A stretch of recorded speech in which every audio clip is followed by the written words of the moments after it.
Hello, everyone, and thank you for joining us today for this IEEE Cybersecurity Special Technical Community webinar on supply chain security.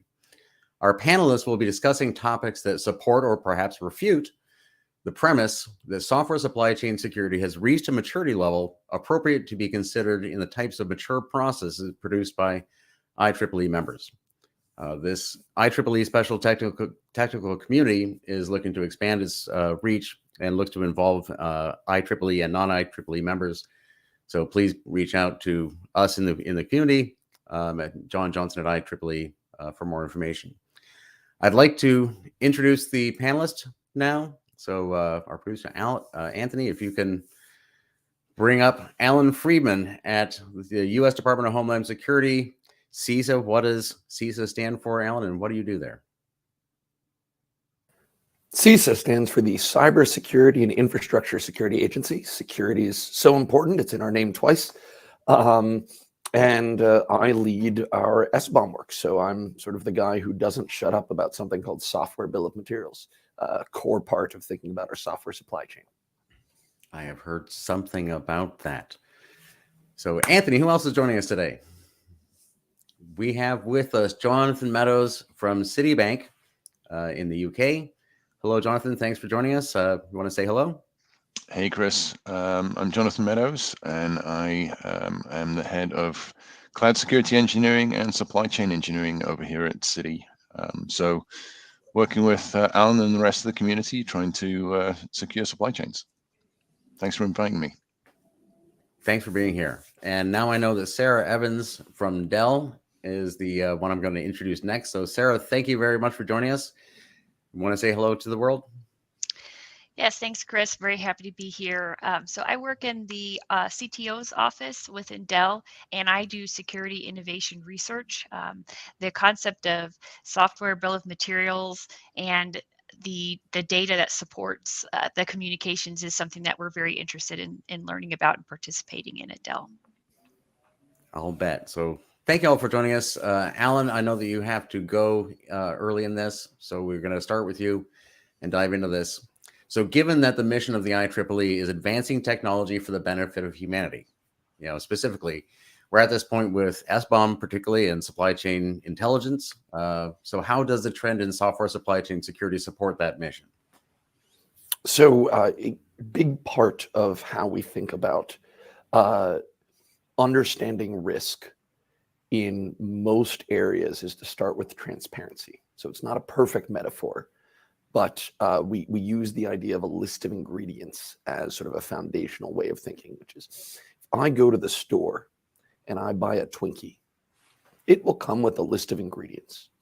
And it's a little bit strange to me that the software that runs our critical infrastructure, that runs national security systems around the world, that underscores our entire modern life, thanks in part to IEEE innovation, we know less about what's inside it than we do what's in a tasty non-biodegradable snack.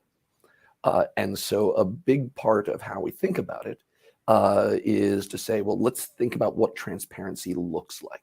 How do we get the data?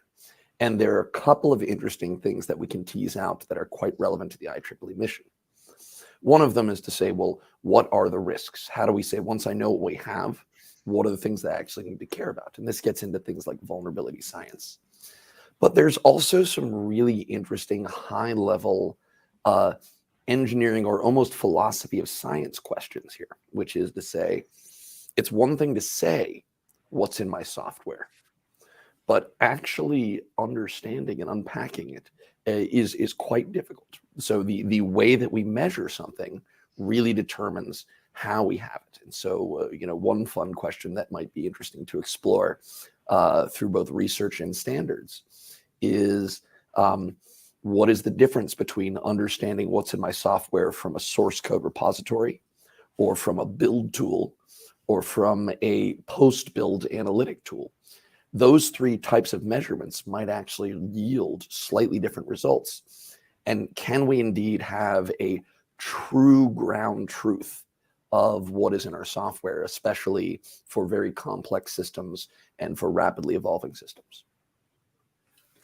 So given, turn to you for a second, Sarah. So you're in the private sector, obviously. Dell's a major manufacturer, is deep into this world, and is fairly advanced down this path. So how, and given that, the IEEE, is the largest, sorry, what's my reference? So the IEEE is preeminent society for knowledge sharing and communications. That was the phrase I was looking for. Sorry. So the question for you is, how important is the sharing of knowledge regarding supply chain security capabilities? Yeah. So, oh, didn't mean to cut you off. No, go ahead, please. So the knowledge sharing, I think, is the key. So if you have the supply chain, you have the idea of security around the supply chain. You have these concepts of SBOMs, or software bill of materials.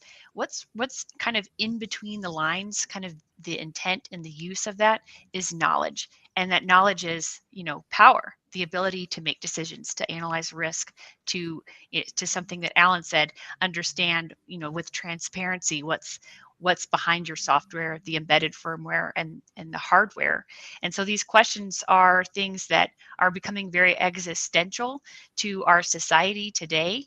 And it's very timely conversation. And it really does boil down to, it's critical information that we need to figure out how to pull in the appropriate way out of our processes and out of the software in order to actually get to the knowledge that we need for understanding risk and that vulnerability science as well. So it's a very important piece of it. It's the key piece of it. Right. So Allan, nobody's more plugged into this than you are. So where are we at, in the SBOM adoption? So we have a U.S. presidential executive order. We have 8 fields. We have vendors, doing these things. John, when we get to you, obviously, CITI is a huge consumer producer and everything. But SBOM adoption, is it at the looking at the maturity level type of issue we're trying to stick to with this discussion? Where are we at with adoption? So there are a couple of cliches that we use here in Washington, especially in the cybersecurity community, and one of them is, well, we're at an inflection point. Well, depending on how you plot your curve, there's always a inflection point for non-regular curves. The other cliche that we use is we're building the plane while flying it. And I think that really resonates from a cybersecurity perspective. Some of our older networking and electronic technology, it was very important to have everything fully settled and standardized before we could move forward. With security, we don't have that kind of time, right? This is a very real risk, and we can talk a little more about what are the active risks, whether it's, people putting crypto miners in open source projects or nation states actively interfering with software.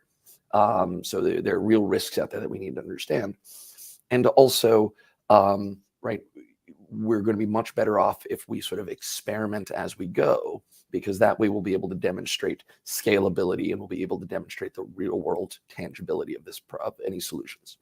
So where we are with software bill of materials is we have the basics down. Over the last 5 years, the community has said, when we say something's an SBOM, this is what we mean. And of course, then the US government got behind this and said, yes, and we're going to start requiring this for things that the US government buys. And I'll give you guys a hint. The US government buys a lot of things. So it is going to have a real impact.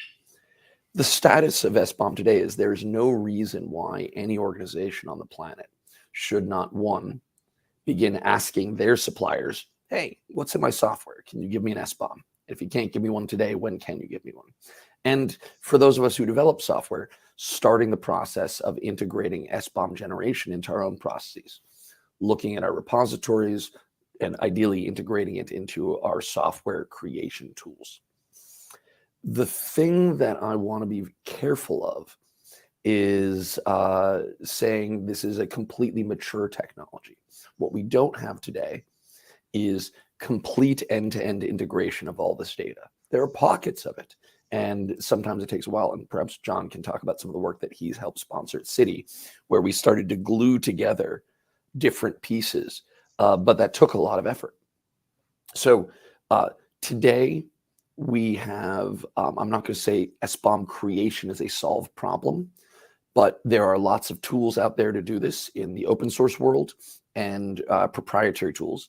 There are pockets of engineering sectors, so medical device manufacturing, all the way to modern cloud computing and cloud native software, where there are lots of people that are already able to do this today.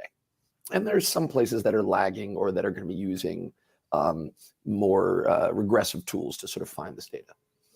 What we don't have today is a real toolkit to say, once I know what's in my supply chain, how do we, as Sarah mentioned, go from data to intelligence to action?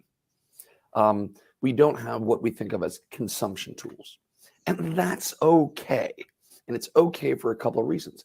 Until recently, no one had piles of SBOMs sitting around. So the fact that we didn't have handy commercial off-the-shelf tools and a lot of great open source projects would be strange if we had those, because why would anyone have invested the time and effort? We are starting to see more people thinking about how do we offer this, again, both from the open source project side, from the commercial side, and relevant to our IEEE friends, also on the research side, of actually saying, well, if I knew what was in software, what could it tell me about the risk? And that's something that we can do in a very straightforward way, which is let me map from what's in this blinking box that's keeping a patient alive to a national vulnerability database, right? That's easy.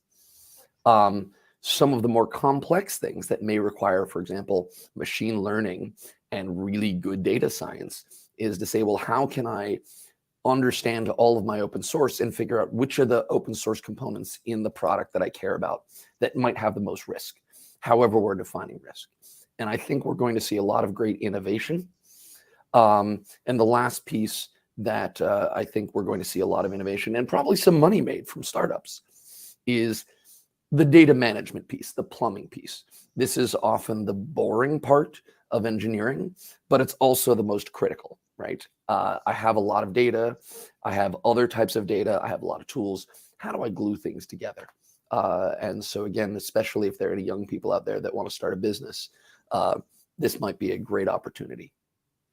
Well, as you say, it's not necessarily the most exciting part, but for people to understand, the IEEE is the world's largest technical professional organization. Inside that, there's a lot of societies. The Computer Society, computer.org, that this SDC is part of, is the largest global community of computer scientists and engineers, right?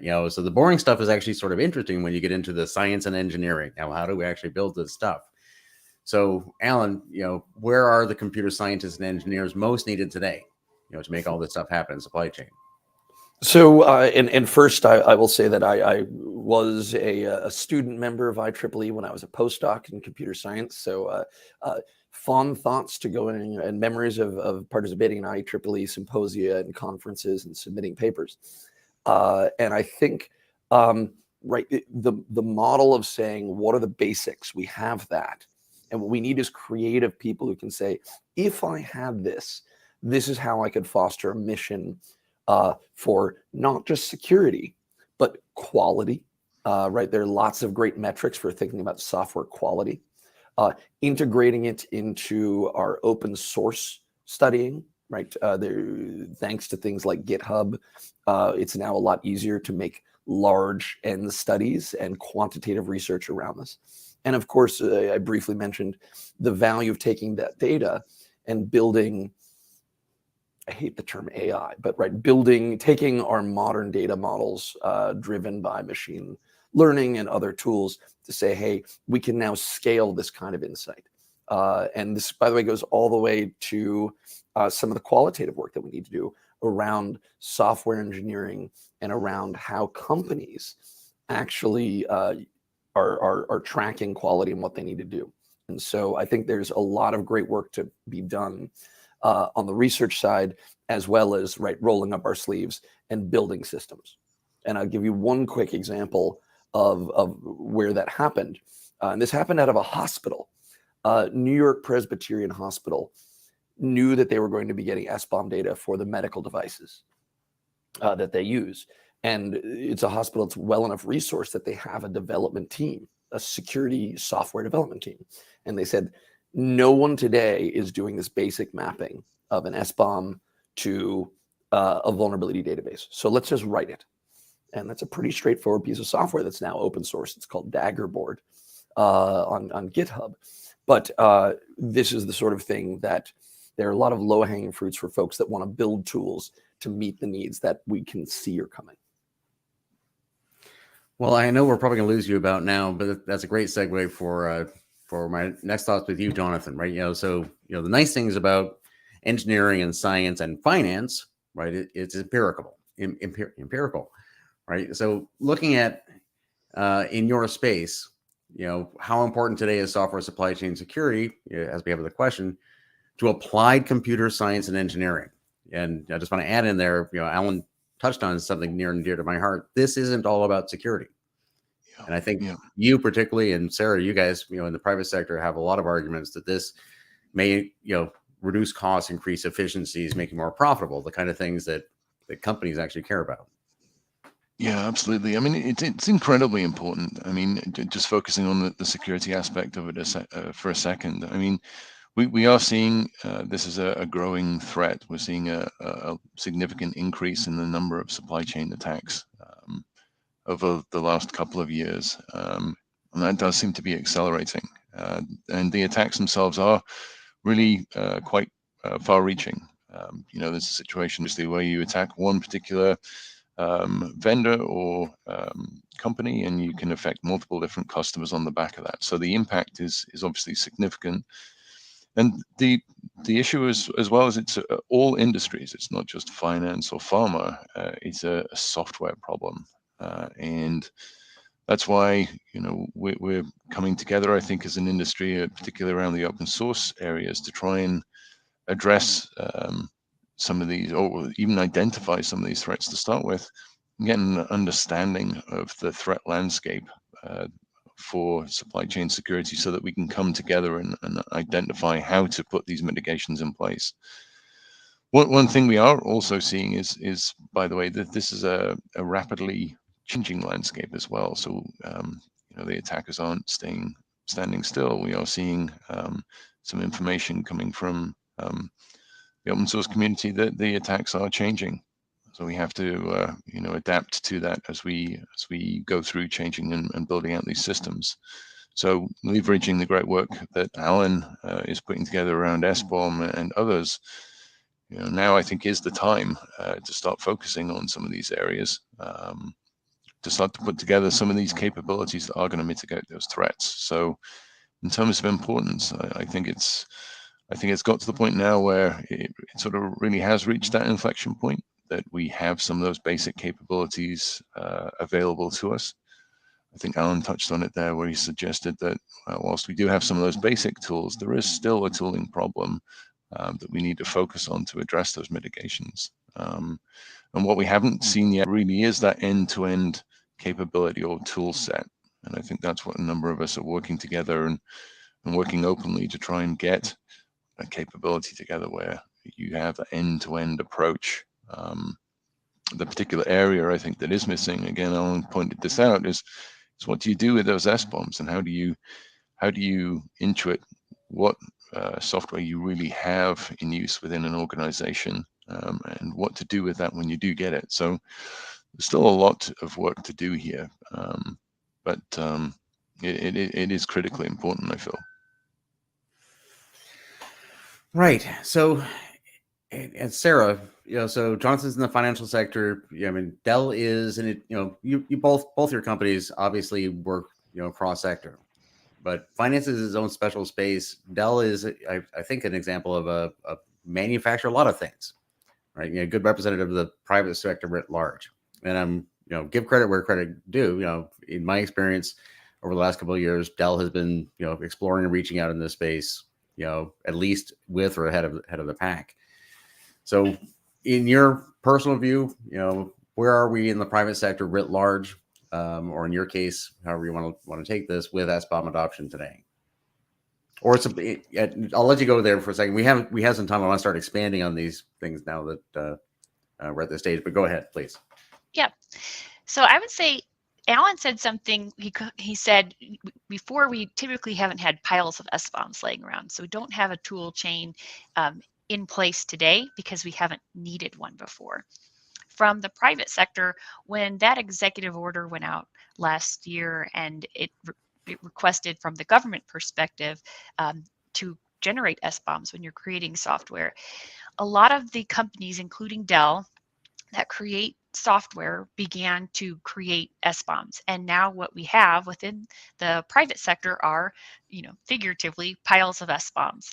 What do we do with those? So we're spending a lot of time understanding how our customers downstream are asking for SBOMs, what they're doing with those SBOMs. And then we're also internally doing a lot of work to understand how we take those software bill of materials from our third-party suppliers and integrate those into our processes.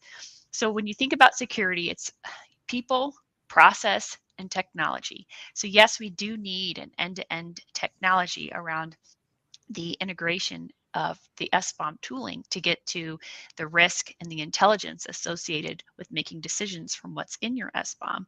But we also have a lot of education to do for people, and we also need different groups of people to come together to provide their diverse perspectives on how we can solve this problem.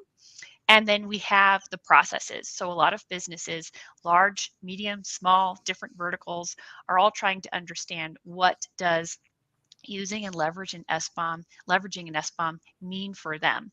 And so I would say that in the private sector, the adoption of SBOMs is early days. They're being created, they're being generated and shared contractually when asked for. And I think that's a really good start, but we need to continue to expand that adoption in the private sector through education, through business process improvement, and through tooling that addresses the business logic that we need and the different outcomes that people and companies are looking for.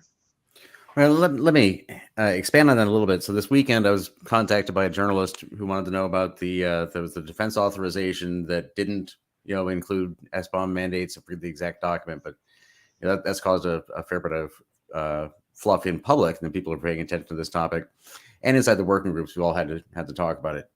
And the best statements have come from people in roles like your own, saying, look, in the public sector, the DoD's, building this stuff. In the private sector, we're already there. We're expecting to have to do it. So can we clarify that for people? Do you think the private sector, do you think Dell is going to back away from this somehow, or is the SBOM path sort of set on, are we on rails now to go down this path wherever it goes? Yeah, so that's a great perspective, and it kind of goes back to some of the things that Alan and Jonathan have said, is that this is a dynamic and evolving process. So Alan started working with SBOMs about 5 years ago. The executive order came out in 2021. Now we have an NDAA that doesn't specifically use the term SBOM, but I think functionally, what do we need? The value that we need to be able to understand what's in our software, what's the impact, what's the risk, whether or not that's in one federal document versus another federal document. Kind of Pandora's box has been opened, and we understand from the impact of attacks such as leveraging Log4j, the impact that has on both public and private sector.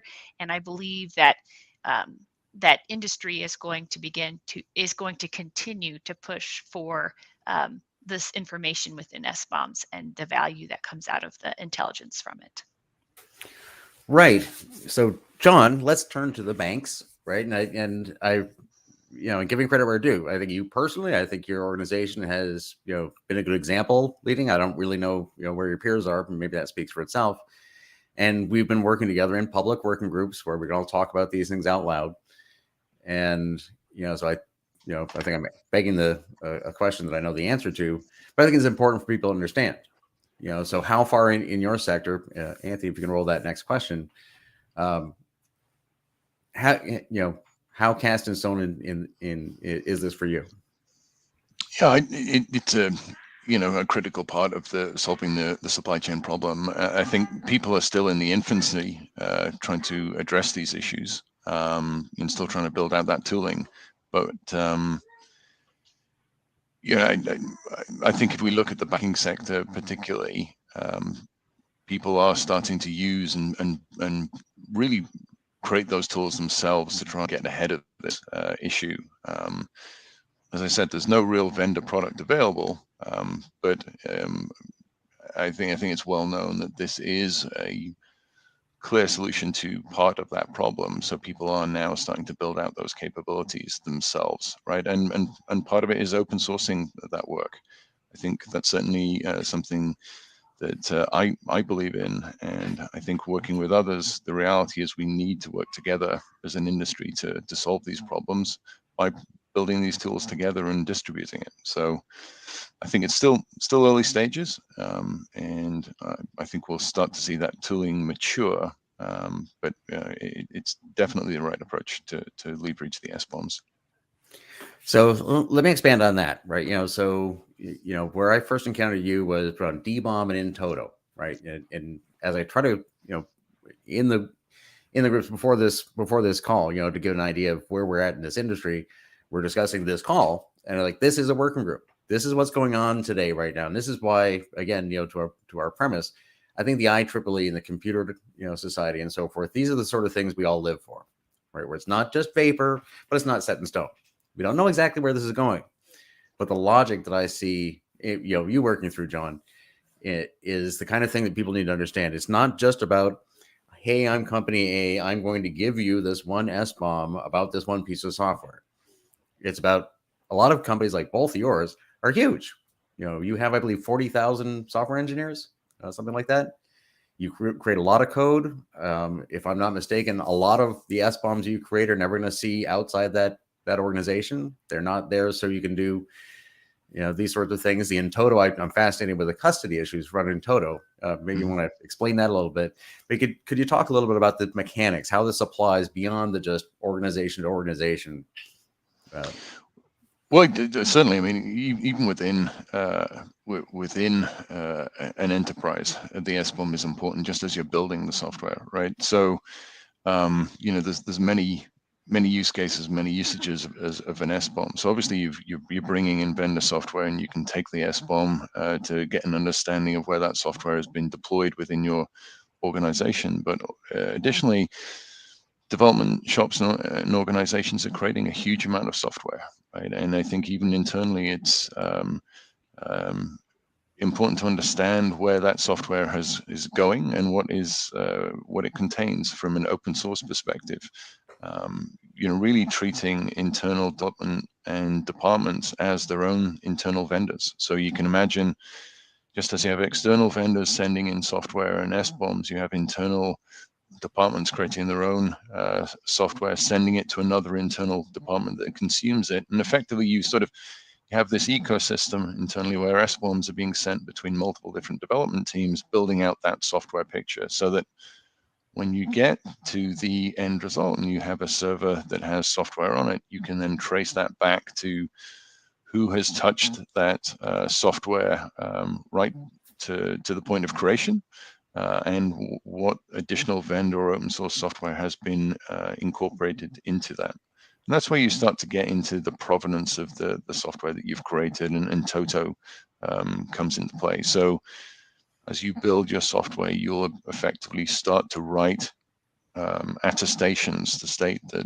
this is clearly the software that's in this package. This is the SBOM. There's perhaps some metadata, and you send it to the next stage, which adds additional software to it, perhaps, or runs some additional tooling, passes it to the next stage. So you effectively have this really long lineage or provenance of that software, and you can make codified policy decisions about whether or not you want to execute and run something, or even build and deploy it. And that really gives you those sort of capabilities. So SBOM is a key part of solving this problem, but there are multiple things that you need to bring to the table to really secure your supply chain. And I think that provenance is another key one that certainly people that are developing software need to start to look at.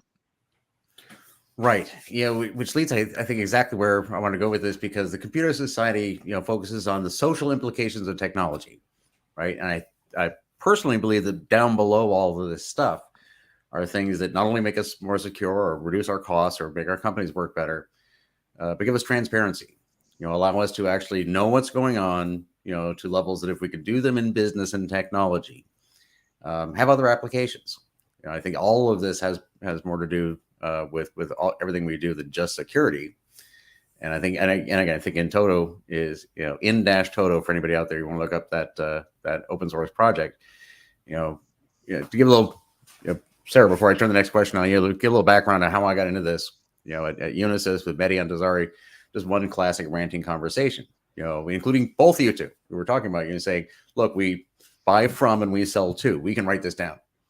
And without thinking about SBOM, because again, this talk isn't just about SBOM, it's like, who touched it? What's in it? What's the hardware? What's the software? Right now, in the practical real world, we have software bill of materials that we're all building in. That's going to drive a lot of change. That change is going to impact the kind of things that the computer society is for. This is not just another thread where we're going to come up with a different kind of cryptography or whatnot. I think these are sort of fundamental changes. So, Sarah, put the question to you. What do you think? Is this topic, supply chain security, SBOM and the things going on inside that, fundamental to the kinds of things that the IEEE, the computer society, is about? Is this, fundamental aspect, social implications of technology? I believe that it is. And I think that one of the great things about being an engineer, being a developer, being a security practitioner is we all have our area of expertise. And one of the things that when we talk about an end-to-end solution, there's not going to be any one person or any one team that creates this and touches the software end to end. So as we start to kind of lean into the concept that this is something that's important to the IEEE and to the members and to society, it's beginning to think as you're creating something, as you're pulling something from a library that you are leaning on and that you're leveraging, and as you're sending something downstream to the next stage, beginning to think about how all those pieces connect. And if it's being designed in a way that you can collect what you need and that you can send downstream what someone else needs. And so there's a lot of individual work that I think people will have to do to educate themselves and train on how do I integrate and how do I fit into this overall societal challenge that we're in today. I think a lot of your large companies are coming together to try and use their technical expertise to help solve this, but we also have the individual developer who's maintaining and creating open source that might not be part of a large enterprise.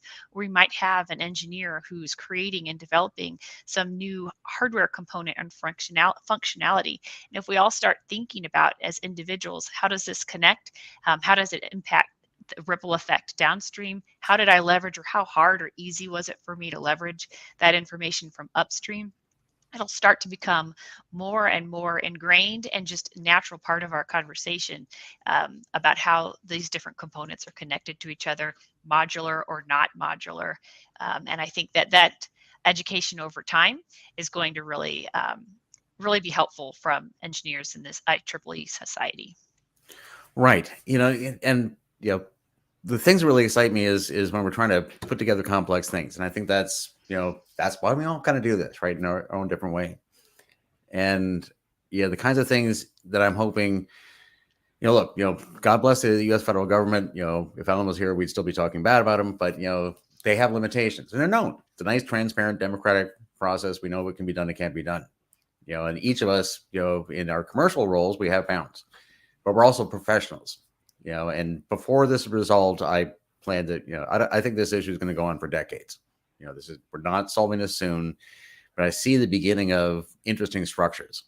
In Allan's CISA SBOM sharing working group, we're right now, arguably the most involved minds in the world, just trying to get a visualization of if someone is here, how does this impact them? How do you get involved? How does this apply? So that's, if there's anything more in the swing zone for the kind of people who like these sorts of organizations, if you really want to, volunteer some time, work with, a global community on an interesting topic at an interesting time, I can't imagine it gets a whole lot better. Right? Yeah, and I think it's Yeah. really great because I look back at some people that I work with in my company or with an industry, 40, 30, 40, 50 years ago, helping to develop internet protocols and coming up with the different layers of, the components within the OSI stack. And I think, wow, how cool to have been involved in creating something so fundamental to how communication and technology works today. And so to your point, Chris, this is an opportunity to get in on the ground floor of something that we are going to be talking about for decades and that is going to have a long-term impact on our society. So it's a very exciting time.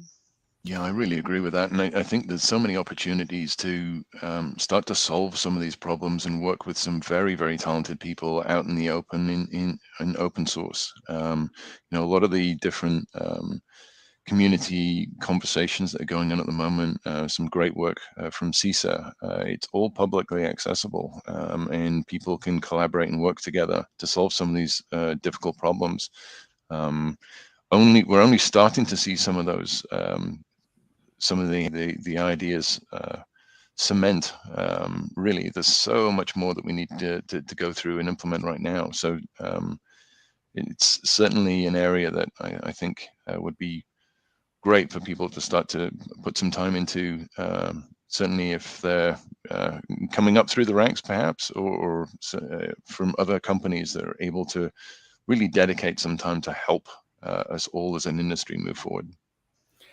I'm a known optimist. I think, we as a species and, U.S. as a nation and, most countries on earth tend to ratchet forward. And we have a lot of issues, tangential to this. Even, even getting people to talk about not just security, right? Actually knowing where I put my software and where it is, everything else would probably make me, save money, be more responsive, more competitive and everything else. But security is driving this right now. So getting out beyond that, it seems to me that if we can build a system, you use the word attestation, Jonathan, which is my favorites these days. If we can build a system that, our three commercial organizations can attest to each other that we're doing what we need to do and being transparent about it, and that's good for our business, we can apply that thing to other constructs. Call it Shuli Goodman, the Linux Foundation Energy Project. So if anybody wants to support something, that's a great one. Mm-hmm. Looking at decarbonizing the global power system, through effectively open source systems. So literally applying these technical structures we're creating, not to software bill of materials or to supply chain security, but to transparency and clarity about attestation to processes across the board. So is that too Pollyanna, or is that a possibility, that we can lead to, as you say, Sarah, this is going to go on for decades. I'm not holding out hope that we're going to solve that problem on Wednesday, but I think we're going down that path. And there's another organization that's really interesting that's recently formed, the Linux Foundation Open SSF, the Open Source Security Foundation. And they have working groups that are available for anyone to participate in. And so I know sometimes when someone's getting started on a topic that may be new to them, it's exciting to learn about something new, but it can also be intimidating. But I would really encourage everyone to participate in the way that they feel comfortable, whether it's studying, whether it's participating in a working group. Because one of the things that we're finding is that different perspectives, fresh sets of eyes are very, very helpful. And so if you don't have a deep background in software supply chain, but you really understand data management, that knowledge that you bring forward and you carry to that piece of the conversation is very, very valuable. So there's opportunities all around to get involved, to bring use cases, to bring scenarios, to bring your voice. And I think that's what we need from IEEE and other members at large to begin to look for those opportunities to participate and be critical thinkers and thought leaders in this space. Yeah, absolutely, Sarah. I mean, we have I chair the end user working group within the OSSF, and one of the things we're trying to do there is try to bring the end user, the consumer voice to the conversation, because it really brings expertise on how we're actually using software within different industries and different sizes of businesses or nonprofits. And I think as we bring that expertise to the table, we can show how people are using the software, how people can use these attestations, and I think it's quite informative for the security industry as a whole to understand this is slightly different, actually, or it's a different concept when we start to talk to a hospital or how a particular industry uses these capabilities. And I'd absolutely second that. If you're just interested in getting started or getting into this area, that would be a great place to start, because we're really crying out for different people's perspectives from different industries to inform how we address these problems, because we're not all the same size or scope as an organization. And I think that really would help us benefit and understand how to actually solve these problems. As we start to look at the different use cases people are bringing to the tables, for example, we're starting to see that actually the threats are different for different actors around their supply chain. And therefore, some of the capabilities we're putting together don't necessarily work for certain groups. So really, really powerful way of contributing to the conversation. You know, you see me nodding emphatically at so many parts of that. Pick one. The end user working group you're talking about. And I want to give people who are watching this some idea of where in time we are, right? And it's literally right now. The other, Allan's working groups were like, in all of them. Everybody who's been involved right now is a software producer. So when we talk about software consumers, we kind of mean ourselves. Well, we also consume them, right? Yeah. Well, but when you actually walk through the whole step, I think a lot of people who use SBOMs particularly never consume them, never receive them. They wouldn't know what to do with them anyways. We as a global community still need to define what that means. Where does that lie? What is the exact process? What's going on? As recently as this week, side conversations that come up from talks at the Cyber Center event, have me thinking about how this might work out. I don't know. No one does. It's yeah. I mean, we've had conversations with companies that don't develop software; they just consume software, or they consume hardware with embedded software, and they don't have huge teams of cybersecurity professionals or IT professionals. Where do you start? And that's a very different place to finance, certainly, or some of the other areas around vendor tooling. And to address this issue, I think we need to all get together to understand the scope of the problem and how we can assist each other's industries. And that's really what excites me. It's not fixing it for one or two places. It's really try to figure out how we can address this problem holistically and across multiple industries. And it is possible. It is going to take a lot of work and a lot of smart people to get together to do so. So, good place to be. You mentioned scope, right? One of my lessons, that keeps going through my career. By the late '90s, I thought the firewall market was over. It was before I joined Cisco, before we sold billions of dollars of picks and everything else. And that was a common, everybody in the world knew about firewalls by then, right? It was over. 1998, everybody knew. And I found out that no one in the history of mankind had ever said the word firewall out loud. Now, there were some exceptions to that, but when we're getting into Heisenberg at this point, it was so few compared to the 7 or 8 billion people who needed to hear it, it's effectively zero. And I see this happening over and over and over again, where, and I see this exactly, just say it out loud, where we are with SBOM particularly. I mean, if you talk to the people that, I work with every day as an S, and we see every day, the general assumption is that everybody knows what an SBOM is. Everybody's heard it. Everybody understands that supply chain security is coming, but we have to be realistic. John, you're saying, how many little tiny companies out there who don't attend these working groups, don't have the vast majority. I think we will, perhaps, keeping this in context of computer.org and so forth. I think the communications and training part of this 6 years from now, perhaps will be really starting to ramp up. That's the kind of scale you're talking about when you everyone on earth is on the internet. Everyone has a firewall, right? Every organization has a firewall. That wasn't just an unpopular opinion in 1993. All or most of the leading experts I talked to at the time, said no. It's smaller than that. So Sarah, we have a last question. The last 15 minutes we can chew on that and the rest of it. But the most immediate challenges, if you want to take either in, my rant of how long a path we're on, where you are right now, things people can focus on in the near future. Yes, I think the problem for a company the size of Dell right now, and perhaps for other companies who are in similar large tech sectors, is scale. So, and we had just talked about it. So when you look at what goes into the software bill of materials, understanding all of your inventories and understanding where those components are coming from across your different business units, across your third-party suppliers, and then you have all of the dependency relationships that work together.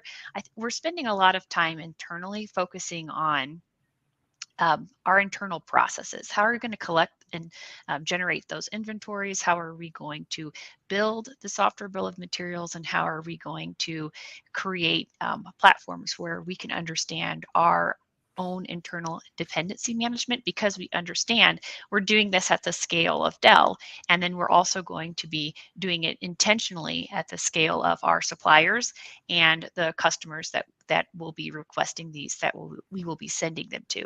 So in a vacuum, any one of those pieces is something that can be, looked at, turned over, explored. But when you put them together in an end-to-end solution, and you do it at the scale that's required to kind of drive human progress, I think that's probably the immediate challenge right now.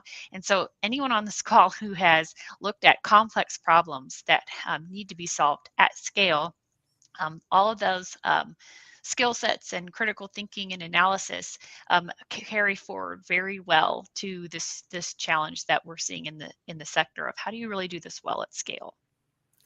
And when I hear Dell's supply chain, that's pretty well the planet, right?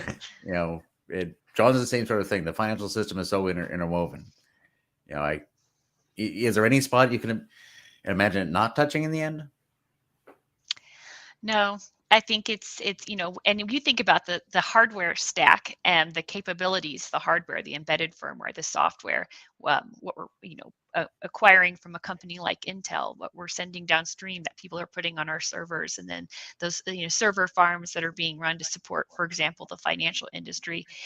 All of these systems, when they come together, I think I don't see anywhere where it won't touch. I think what we're going to have, or we're going to find things that are common across in verticals, and then things that are specific for verticals. But at the end of the day, it's going to come down to transferring knowledge in a meaningful way so that people can answer questions about what's in my software, what's the impact and risk of that vulnerability to my company.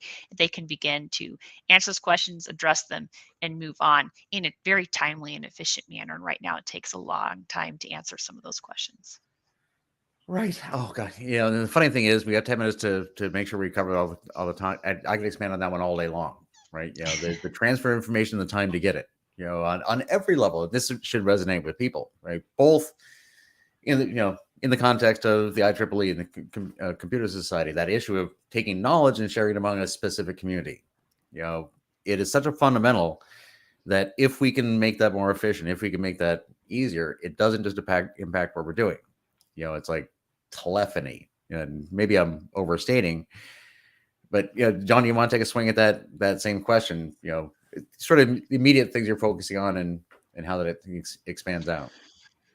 Yeah, I mean, the immediate things to focus on, again, really just working with others in the industry. I think it's a little bit meta. It's a little bit trying to understand the actual question and problem we are trying to solve. So it's trying to pull back a little bit and take a look at the supply chain problem in its totality, and try to get an understanding of what are we actually trying to secure, and what questions and use cases are we trying to solve. And that's one of the things that we're again doing at the user group, the end user group.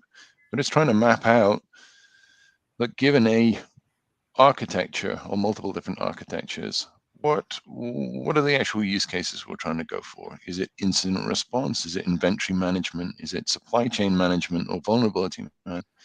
And then understanding, just to start with, what threats are actually out there. So that's really, one way of looking at it is trying to figure out what the requirements are, what the threat landscape is, and then come back in to try and tie up some of those mitigations and capabilities. So that I think is the immediate one that we're putting a lot of focus in. I'm putting a lot of focus into, and know a number of others are in the open source space. Because what I often see is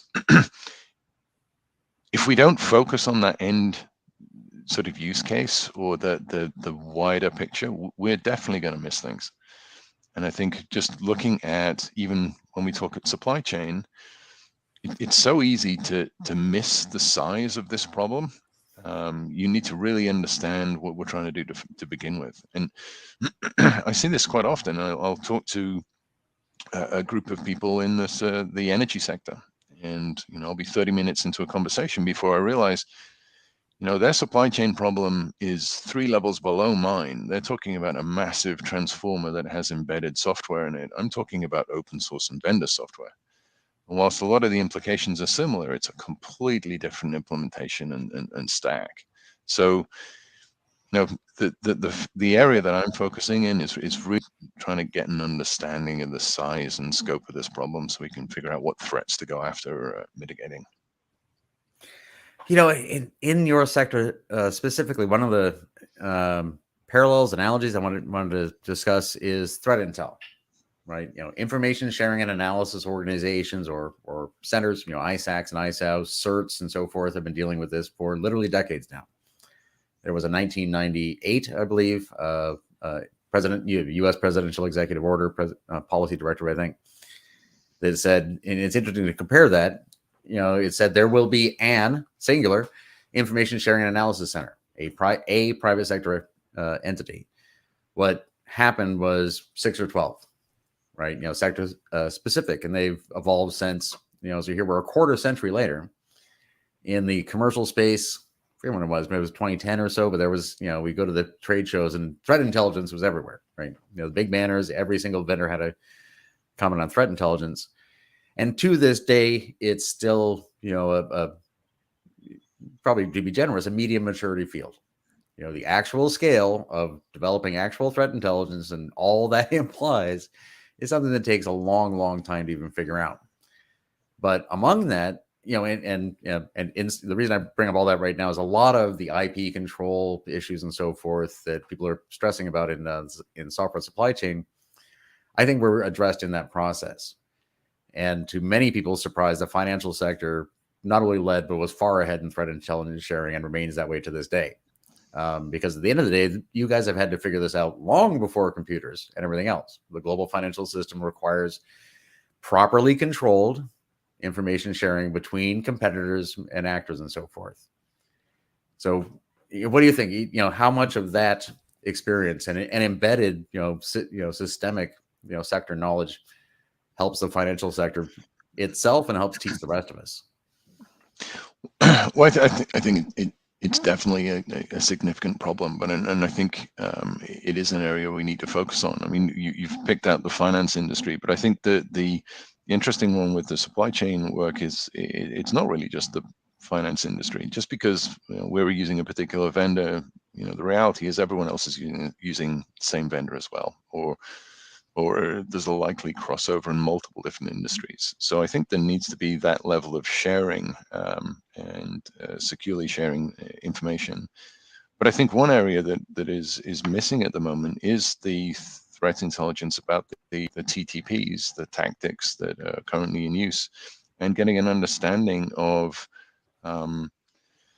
what attacks are currently happening in particular areas. That's, again, something that the Open Source Security Foundation is looking at, or a couple of different working groups are trying to get together some idea of what attacks are happening, and can they collate some of the software that they have seen being abused, so that people can run analytics across it and provide better guidance on attacks that are happening. Again, it's interesting to see multiple different industries come together on that, realizing that that's a significant problem, and try to work together to come up with a solution. And that might be creating a central database that we can analyze to identify bigger threats. but it's still very early days trying to come to an understanding of how to deal with that. So back to the earlier questions, much work to be done, but it's certainly an area that the industries are investing in, and I think it is a gap we need to focus on. So, Sarah, pretty well, given the time we have, pretty well the last question, so take this anywhere you like. My thoughts are, though, again, the same sort of question to you. Dell and the IT sector in the threat intel sharing, structure, maturity compared to other sectors is always done quite well. And as we look out, since large organizations and large issues, all of this stuff takes years. It's not what's going to happen in the next 90 days. No large corporation can do much of anything in 90 days. It's 3 years out, 5 years out, 7 years out. So how much, my leading question is, how much of that, ISAC threat intel sharing implicit in Dell and the IT community, may apply and, and/or, this combination value that Jonathan's talking about? Where do you see the future and all that? Yeah, one of the things that I think there's an opportunity for companies to begin to be kind of thought leaders and industry leaders and say, here's how we're thinking about this, here's how we're approaching it, here's what we're doing, here's what's working and what's not working, and collaborate together. The problem is so big, sometimes it's hard to get kind of a company-wide opinion. Here's how Dell is approaching this problem, here's how Google is approaching this problem. And I think that thought leadership of taking kind of a stand in the industry and saying, we don't have it all figured out, but here's the path that we have learned from and that we think is appropriate, and we're willing to share this and continue to learn together. I think that's an opportunity for my company specifically. But I also think that as those different industry and thought leaders are coming together, there is definitely going to be opportunities for deciding how do we want to connect in those meaningful and very intentional ways. How do we want to make sure that the data gets to the right people at the right time? How do we want to control that? What does that look like? What does that feel like? And I think this is going to be very iterative, because security is the nature of why we have to be secure is always changing, and it requires resiliency. So if we look at the fact that the things that we're creating today are going to have to evolve, and we design it with that resiliency in mind, I think that is something also that we're looking to kind of put a stake in the ground of here's how we're thinking about it now, but also realize that we're going to have to stay flexible to evolve over time, because this problem has a long tail. It does. And there's so many wonderful keywords just in that statement, right? Knowledgeable and very intentional, I think is what you said. Yeah, intentional. Right. And it when you get into any of the things we do, as we all know, you get right down to the details, and it's, how do I express and inform my, and enforce my intent? And it's, to both of your comments and Alan's earlier, that's why when John Johnson, asked me to help with this IEEE Computer Society Special Technical Community, I see the alignment. This is the kind of thing that, a large professional organization with that, in that the subset of people who really like this emerging thing, in a fascinating area, this is the time. Each of these groups, John, your work with the OSSF, Alan, obviously at from the private sector in the US, now is a time where you can both have satisfying activity and you can become a thought leader. The people who will be on these, on these sort of events in 2-3 years are basically unknown. And I expect to see a lot of young folks and a lot of people who've done great work, in over a couple of quarters, become the leaders we're all listening to for the next couple of decades. So I just want to thank you two, and thank Alan in his absence, John Johnson and the Special Technical Community on Cybersecurity, the computer.org, and the IEEE for giving us this forum. And look forward to having more of these conversations with you guys. It's been a pleasure. Thanks, Chris. Thank you. Thanks, folks. Thank you.